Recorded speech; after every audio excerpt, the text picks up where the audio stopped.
This is the United States of America. No matter what some agency may say, we've always been and always will be a AAA country.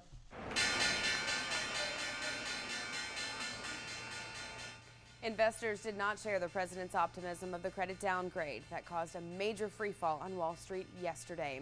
And take a look at this time lapse from Wall Street yesterday. Before the day was done, the Dow was down 634 points, the worst day since December 2008. And this has people fearing a new U.S. recession.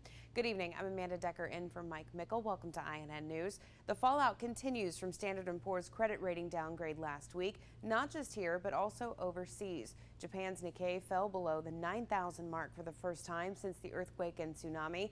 It recouped some of its losses before the close, ending above the 9,000 mark. Hong Kong's markets also lost 7% today, but the U.S. markets did gain some ground, but not everything that was lost yesterday. So many of you are worried about your investments and your 401ks. Shannon Moore from our Reno affiliate KRXI talks to one expert who says, don't panic. I think that the benefits, the long-term benefits of this could significantly outweigh the short-term pain. Many believe the new credit rating may result in higher interest rates for home mortgages, credit cards, and loans. All that may be out of our control, but financial consultant Mike Fleiner says people shouldn't panic and change their investments or 401k. This is a short-term thing, and I would never recommend to an investor that you change your strategy at a time of volatility, because that's the exact wrong time. Fleiner believes the stock market in the short run is being driven by a large psychological force. When people feel uncertain, they don't feel real good about what they're seeing. They don't see a future that looks really bright. They see a lot of storm clouds on the horizon. It's really hard to want to take risk in that environment. He says now is the best time to act on a smart investment plan. If they're willing to step back from the fear and kind of look at what's for sale out there, you're going to see that there's some stocks that have come back down in price to a point where you might want to buy them now. Fleiner stresses the importance of a strong portfolio that's able to weather any economic and market environment. While the S&P has implied that it may take years before the U.S. credit rating is restored to AAA standing, Fleiner remains optimistic about the future. I think this could be a good thing in the long run to really wake up Washington and to make them understand that you can't keep doing this forever. Shannon Moore reporting for INN News. Another big story we're watching is happening in London, where riots have been going on for days now. They started after police shot a black man to death last week. The man's family and friends protested outside the police station on Saturday night, but the peaceful demonstration soon turned ugly. British Prime Minister David Cameron is deploying 16,000 police officers to help stop the riots. He's also recalling lawmakers from their summer break to help address the widespread looting, fires, and disorder. He calls the chaos unacceptable. People should be in no doubt that we will do everything necessary to restore order to Britain's streets and to make them safe for the law-abiding. Police have made more than 500 arrests. The violence has also spread to other cities. A solemn return today at Dover Air Force Base in Delaware, where the bodies of 22 Navy SEALs, 3 airmen, and 5 soldiers were brought back home. Their families were there to meet them, but no media was allowed. The 30 service members died in a helicopter crash in Afghanistan this past weekend, along with several Afghan troops and 1 interpreter. Time for global news now. Fighting continues in Libya. This is video from Tripoli, where bombs rained down on the area last night. Libyan rebels say they remain in control of a key western town they seized from Muammar Gaddafi forces on Saturday. For months, rebel fighters have been trying to move closer to Tripoli. They are seeking to oust Gaddafi. Hotel housekeeper Nafi Diallo filed a civil lawsuit against her alleged attacker, Dominique Strauss-Kahn. The former head of the International Monetary Fund stands indicted on charges that he sexually assaulted Diallo in his luxury New York City hotel suite back in May. The lawsuit asks for a jury trial to determine unspecified damages. Vice President Joe Biden's wife Jill is in Kenya at the world's largest refugee camp. She's leading a high-level delegation to emphasize America's commitment to tackling the famine across the Horn of Africa. Families have been fleeing Somalia and going to the camp in Kenya. The famine has killed 29,000 children under the age of 5 over the past 3 months alone. President Barack Obama has approved another $105 million in aid. And that's your Global News Now. A county in north central Florida is reeling after more deadly violence. Last Friday, firefighters found the bodies of 27-year-old Jocelyn Gray and 9-year-old Cordarian Hill and 7-year-old Corderica Hill and another woman who has not been identified yet. They were all found inside a burning home. Investigators say the victims were all shot at least once before the house was set on fire. As Venice Toussaint from our affiliate GTN reports, neighbors are in disbelief.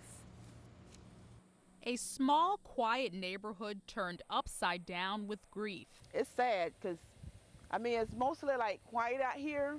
This neighborhood is quiet, and for something like that happen, it's scary. Remnants of this burned down home and news of the quadruple murder that took place here still has neighbors shaken up. Many declined on-camera interviews for fear of retaliation, wondering who would have committed such a heinous crime. This is awful, you know. Deputies responding to the house fire on Friday found 4 people dead. They later confirmed that all 4 victims, including 2 children, were shot at least once before being set on fire. The crime, a tough pill to swallow, even for law enforcement. Although they are human and there may be an emotional connection to a case, those professionals know to push those emotions to the side, because at this point we're searching for a killer or killers, and that's what's important. Investigators are canvassing the neighborhood. Crime scene tape still lines the scene, and a task force has been assigned to the case. To get all the evidence that they have, interview who they need to interview, and put all those pieces together so that we can find the persons that are responsible for these major crimes and put them in our jail. Neighbors say they're hoping the same. Yes, I am. I hope whatever happened and whoever did this, that they catch them soon. Venice Toussaint reporting for INN News. Marion County, Florida has been in the spotlight a lot this year with some high-profile crimes. Back in April, 15-year-old Seth Jackson was brutally murdered. 6 people, mostly kids, are accused in his grisly death. Jackson was beaten, shot, and dismembered. And last month, deputies there arrested 2 16-year-olds who they say planned to gag and beat a 9th grader and dispose of his body in Miami. And we're back on flood watch, and 2 months after the Missouri River began flooding, things are slowly returning to normal in one Iowa town as the river begins to recede. People in the town of Hamburg, Iowa are just now being allowed back into their homes and businesses in the southern part of the city. The levees there are holding steady, but the threat is still not over. The river is about 5 feet above flood stage at this point. Jonathan Athens from our affiliate KPTM has this story. Getting back to normal is the #1 priority for the people of Hamburg, Iowa. The whole town has been in kind of a standby is the best way to put it. Some businesses that closed up and evacuated 2 months ago because of the floods are open for business again. It was kind of scary, you know, not knowing if we'd be busy or not, but we knew everybody had been waiting to get their hair done, so they're excited that we're back open, and it feels good to be back open. So some folks are returning to their homes, and some kids are trying to enjoy what's left of their summer vacation. But as the old saying goes, this may be easier said than done. Were you ever worried that you were going to lose your house? Yes. At the very beginning, yes. I don't want to ever live through it again. Nothing like this ever again. And just as the town is struggling to get back to normal, on Saturday, a powerful storm slammed into Hamburg. It knocked out power for 3 hours. It knocked down trees. It ripped open this warehouse. It knocked this tree over right next to a nursing home facility. Fortunately, no one was there. All the people had been evacuated months ago because of the flooding. it was like kind of scary and everything because everything was just falling apart and everything was blowing off our porch. And this is right after the flood. Almost got flooded, and so now it's like a double whammy. You got to clean up after this. Yep. What's it been like? Well, it's really hard on my dad because he has to take a 4-hour bus ride to work every day because he works in Nebraska City. So it's been hard on your family this whole summer in the flooding. And we can't get down to where we usually go and get groceries. so I always have to go down to Casey's and get some stuff. The people of Hamburg are not quitters, and they certainly won't forget the summer of 2011.